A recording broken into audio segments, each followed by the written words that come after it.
Hello, my name is John Barringer, and I'm doing my presentation and my paper on St. Augustine and his final books of his book called the Confessions, and specifically his reading of Genesis chapter 1. I'm calling it Confessions and Creation. It's essentially, we're going to explore what St. Augustine had to say about the book of Genesis in his book, Confessions. St. Augustine, I'll bet you know this. He was a famous church father, one of the last church fathers. He converted to Christianity in 386 AD after a really long spiritual and philosophical journey. Became the bishop of Hippo, and became one of the most influential theologians of his time. And he wrote this book called Confessions, which is one of the earliest kind of Western autobiographies. He wrote it between 387 and 400, so not immediately after his conversion, but not all that crazy long after either. Um, it explores his journey all the way from birth, honestly, even before birth. Um, it's a very fascinating book. He really just tracks his entire life, especially the spiritual part of his life. And it's not only an autobiography in that it is also kind of it's confessional. He confesses sins, he confesses thoughts, and it's written to God. It is a very, very interesting book. I was challenged or encouraged, I guess, to read it early on when I very first started seminary, and I kind of read like the Psalms to me, and it was a very hard read, still is in many ways, but became really interesting and beautiful to me, because not only are we listening and reading to one of the greatest minds in theology and one of the greatest historical minds, but it was also very relatable at the same time. And it's kind of fascinating that a historical Christian major figure in the faith would write a book like this and share some deep, at times even embarrassing thoughts and sins and wanderings. And so, anyway, it's one of the most influential works in Christian theology and philosophy. Some of the topics that he explores generally in the book, we're going to get specifically, but generally, restlessness. He talks about how his heart is restless, and we see that, and we're going to even talk about it a little bit in the presentation. He talks a lot about the nature of sin, the role of God's grace, and the search for truth. And in the final book, the book Confessions is broken into 13 other books. Maybe we'll call them chapters. And the last three chapters, 11, 12, and 13, is a reflection on Genesis chapter 1, specifically verses 1 through 3 for most of it. At the very end, he does get into the entire Genesis chapter 1. And it leads to all kinds of thoughts. We'll, of course, get into it, but the nature of time, its relationship to human perception, creation's dependence on him, humanity's rest in God, rest again. But one of the reasons I chose this as a topic of presentation and paper is because it's kind of fascinating. Because if you're not paying close attention, or even if you are, honestly, or if you just get into the autobiographical part of the Confessions, you arrive to this last portion in Genesis, and in a certain way, it almost doesn't fit. It seems really interesting because it's not a commentary. I've read that in a lot of articles. It's not a commentary. And then, of course, having read that's right. It's not a commentary. Yet, why else would you have?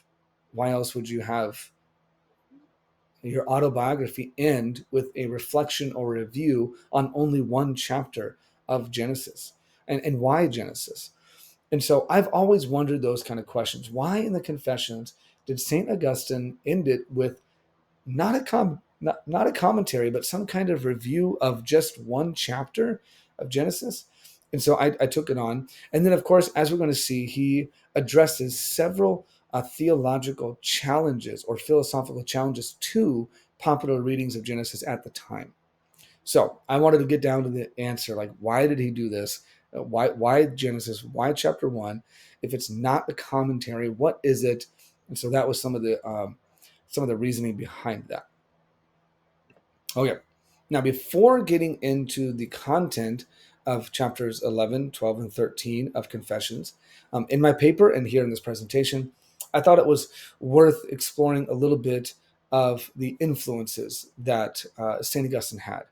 Because, number one, at the end of the day, it's a biography. The book of Confessions is. And so when we arrive at Genesis, you kind of have to know what has come before.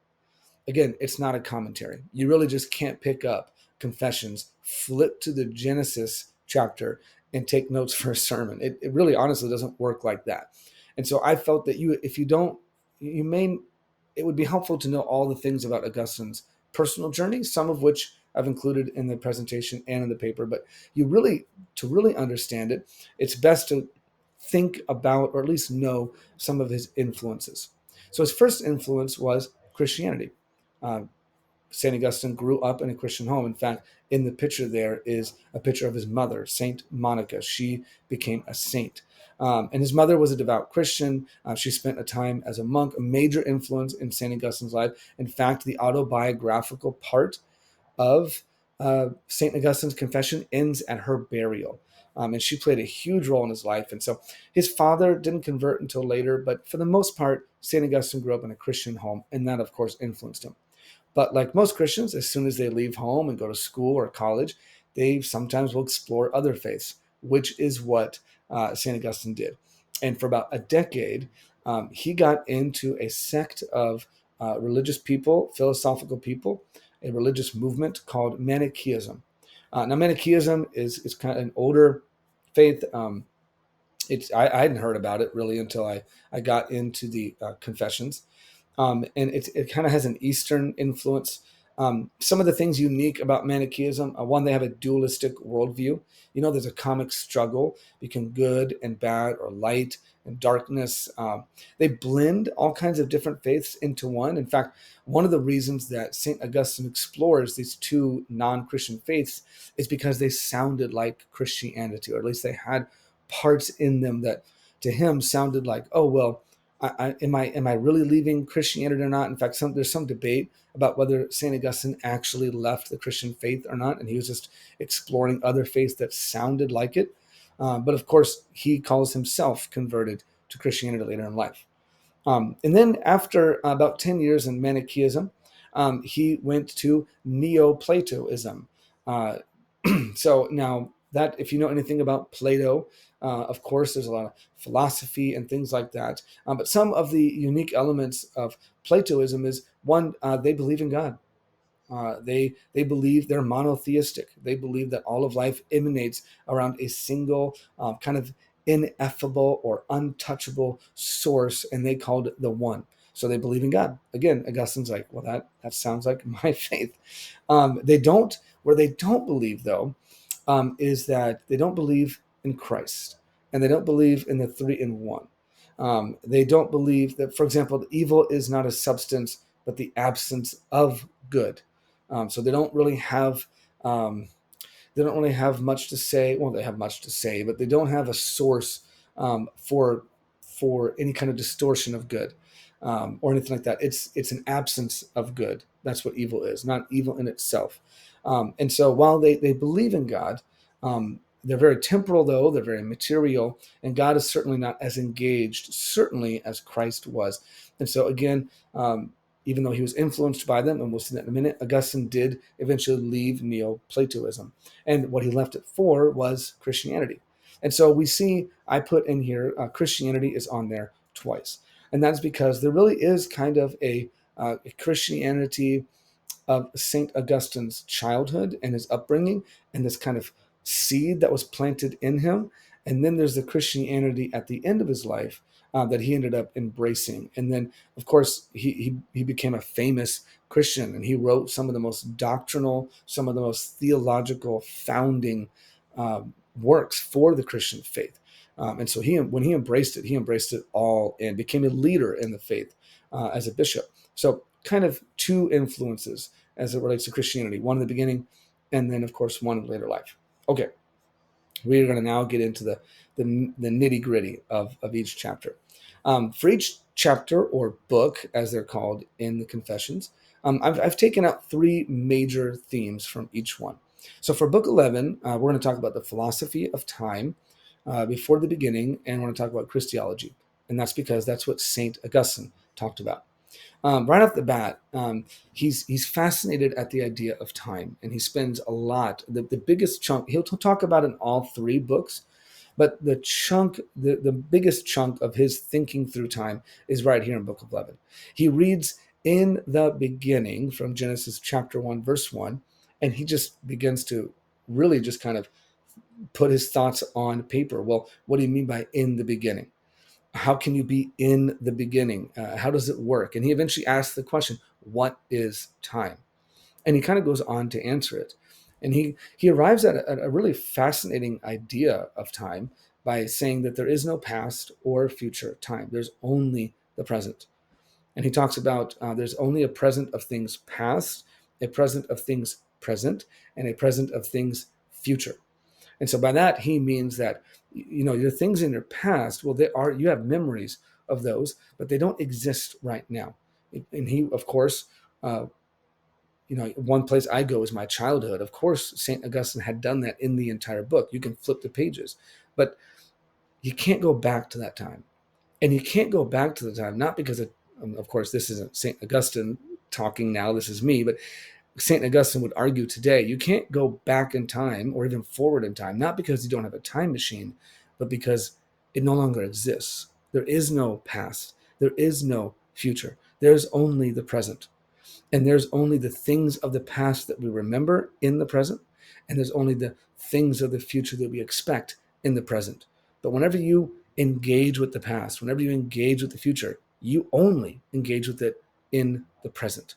So I did wonder a little bit that I wonder if a really master of philosophy could challenge St. Augustine as it relates to expectation. Like, is that the best way to articulate or think through future? I certainly don't only think of the future as an expectation, but either way, I thought it was a fascinating part of Book 11. Then he gets into, and in the middle of it, honestly, he gets into the question of, well, what was God doing before creation? And he presents the question and then rejects it. And we're led to understand that he got that question from Manichaeism. And he talks about how what a foolish even thing to ask, because there was no before. And of course, he gets some of that from his Neoplatonism. So in this section where he really goes on and on about what was God doing before the beginning, using that question to kind of like set up a lot of his philosophy on time, thinking that it's to even ask that question, you might not fully be understanding God. And again, while there isn't a huge controversy that's necessarily in the Book of Confessions, he is debunking other spiritual Christian sounding philosophies about them. And he is, and we'll get to this in the very end, whether he knew it or not, or intended it or not, in the Confessions, I think he did. He's actually laying out some doctrine by fighting some bad doctrine or even heresy, which is historically how it almost always goes down. Some of the best doctrine comes from Christians fighting bad doctrine. And that's a little bit of what's happening here. He does, though. I'll go back. He does have a moment of concession where he talks about I don't know how to articulate or if anything was happening, and then he kind of goes into his philosophy of time. And then the last part of Book 11, which really may have been the most effective part for me personally, and would continue to come up in the rest. Here comes Book 12 and Book 11. Was that he looks at in the beginning in Genesis 1:1, and he sees Christ. He sees Jesus, the Alpha and the Omega.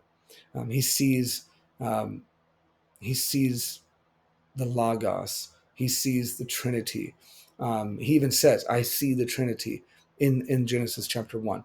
And one reason that really matters is because, especially in Neoplatonism, they would talk about the Genesis and the creation as very temporal, as not spiritual, very worldly. And here, not only is St. Augustine talking about Genesis in a spiritual way, but even in a more narrower or focused matter, he's talking about it in a Christological way. I don't think he uses that language of Confessions. That's a more modern way to talk about it, but that is what he's doing.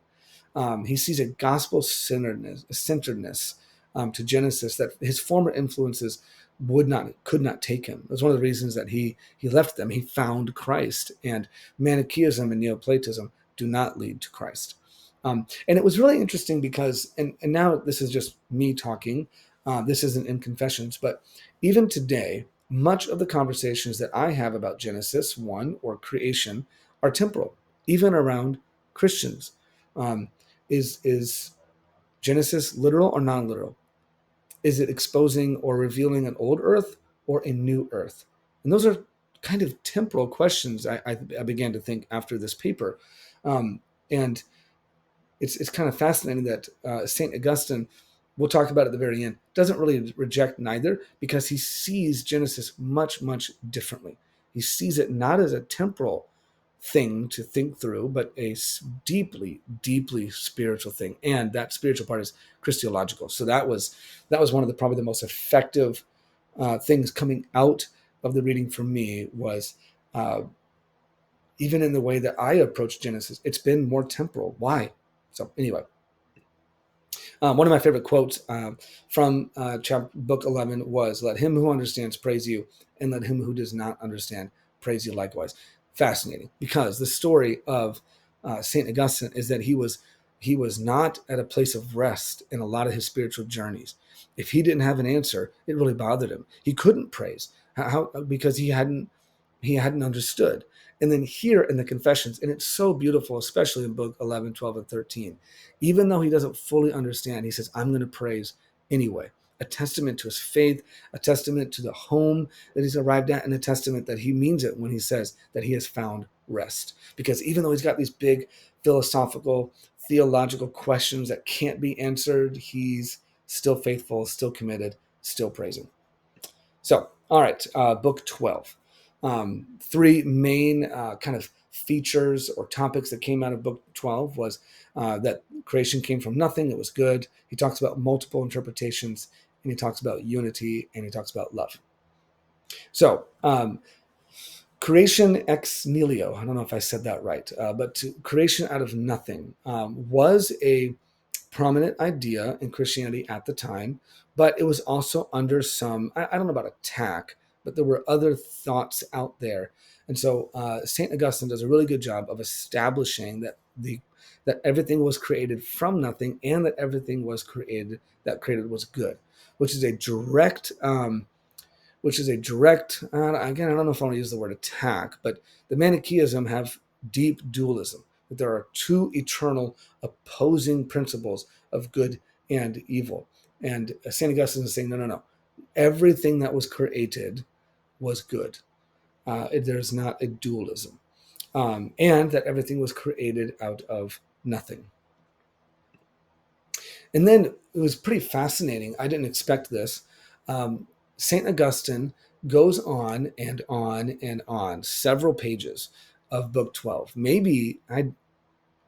Probably the majority of multiple of book 12, certainly the center.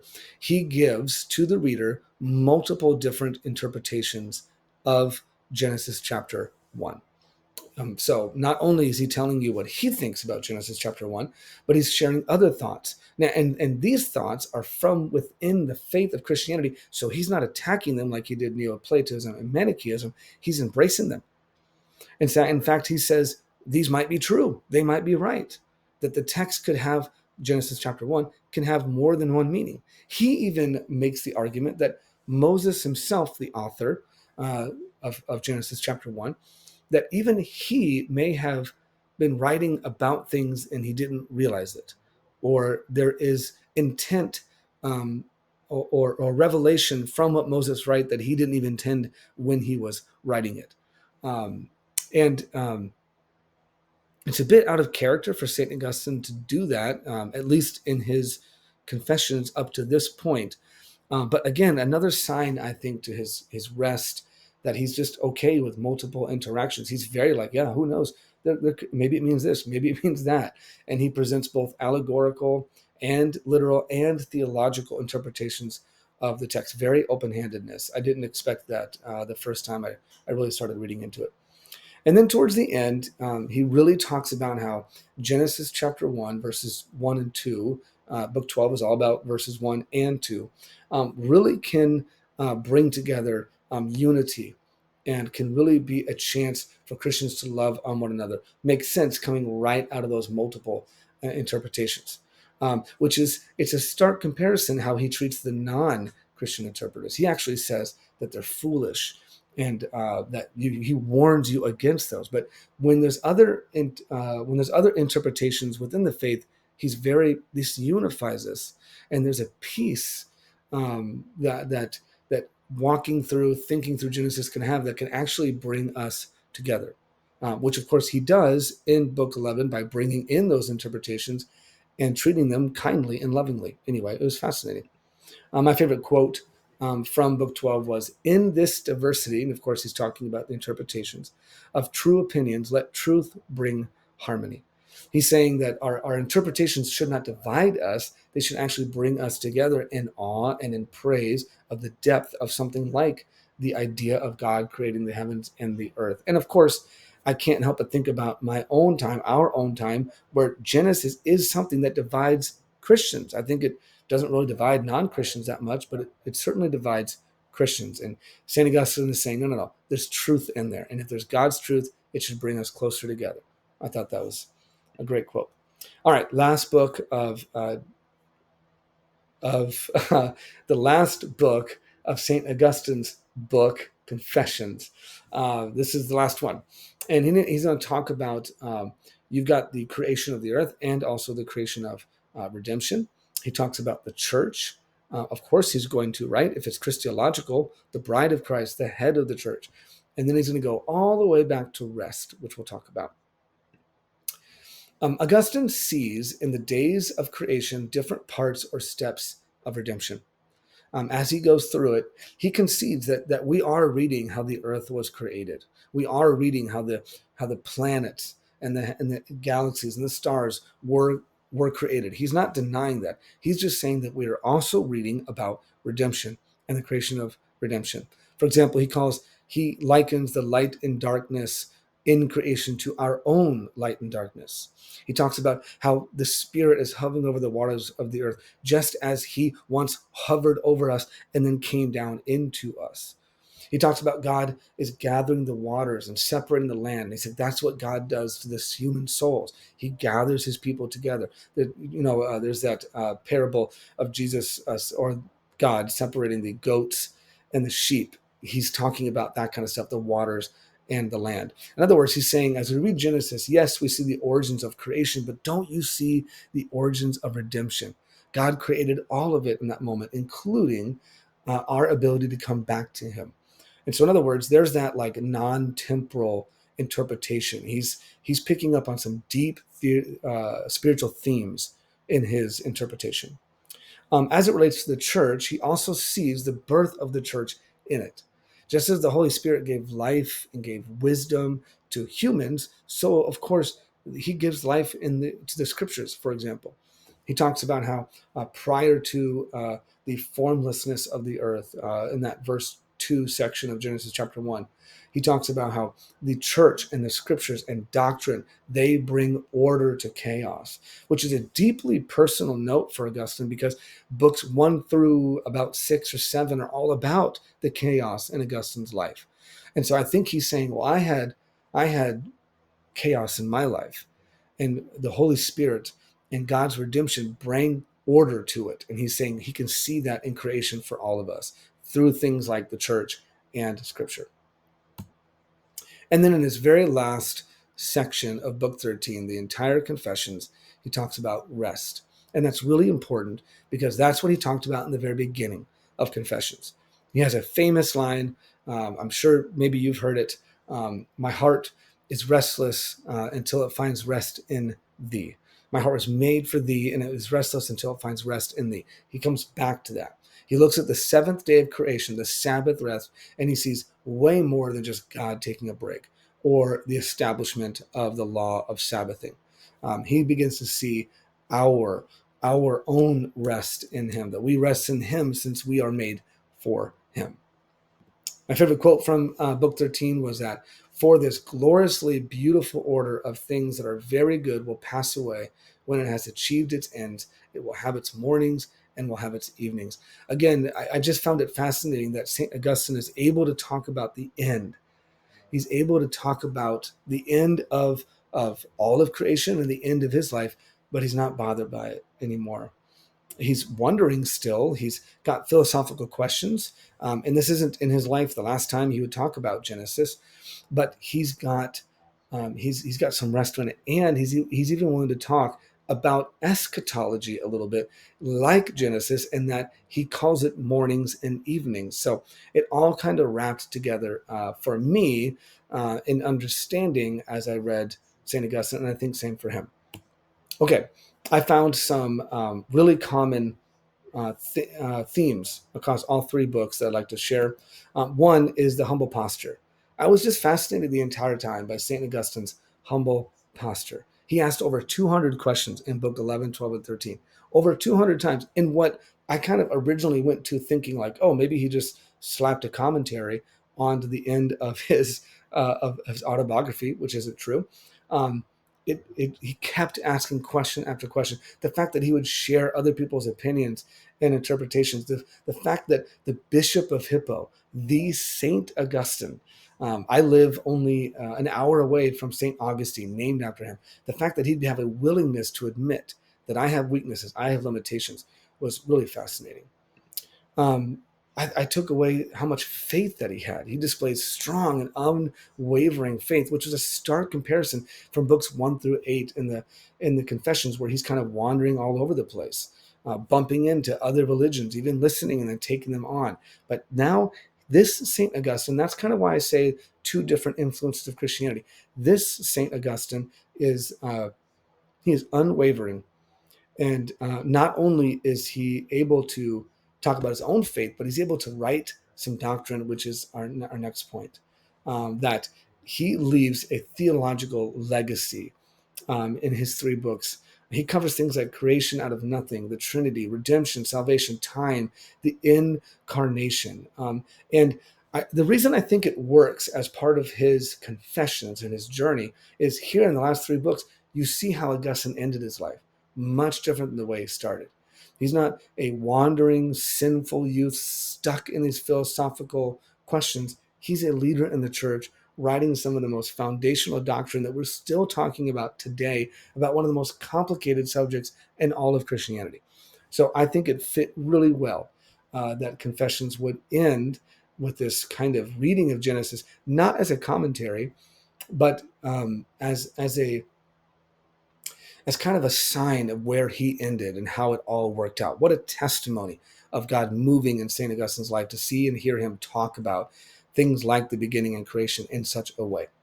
So, in conclusion, one of my favorite texts from the whole thing was, I am seeking Father, not saying. That was in the very beginning of book 11.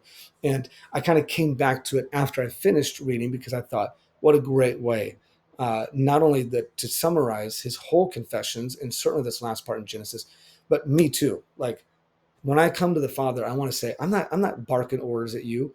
I'm not saying what you should and should not do, Father. I'm seeking you.